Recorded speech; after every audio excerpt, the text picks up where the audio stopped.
যে ক্ষতি হয়েছে সে ক্ষতি সহজে আমরা পূরণ করতে সমর্থ হব না। মাননীয় স্পিকার, আমরা এবং ব্যক্তিগতভাবে আমি মনে করি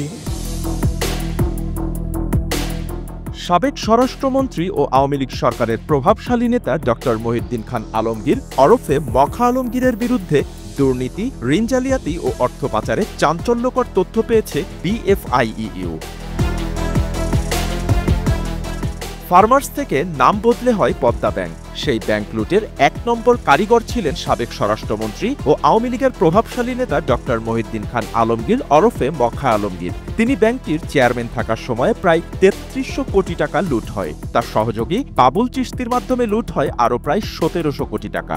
এভাবেই পদ্মা ব্যাংকের প্রায় ৫,০০০ কোটি টাকা হাওয়া হয়ে যায়।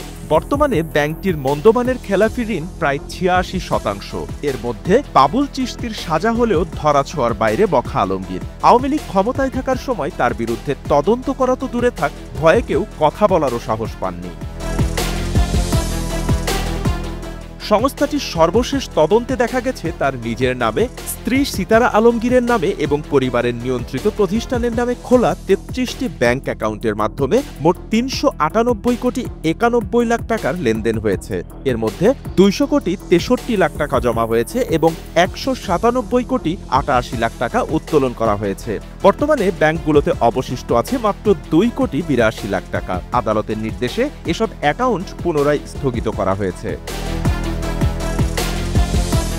প্রতিবেদনে আরও বলা হয়, মখা আলমগীর মন্ত্রী থাকা অবস্থায় ক্ষমতার অপব্যবহার করে অবৈধভাবে বিপুল অর্থ উপার্জন করেন। সেই অর্থ দেশের বাইরে পাচার করা হয় এবং ভুয়া প্রতিষ্ঠান গড়ে তোলার মাধ্যমে বিপুল অঙ্কের টাকা নয়ছয় করা হয়।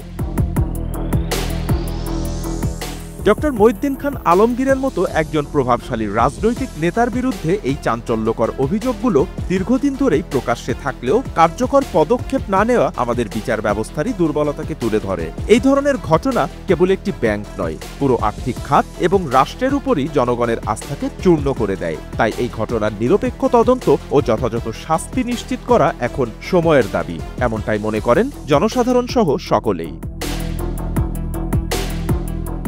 বাপ্পি খান, SA TV ডিজিটাল।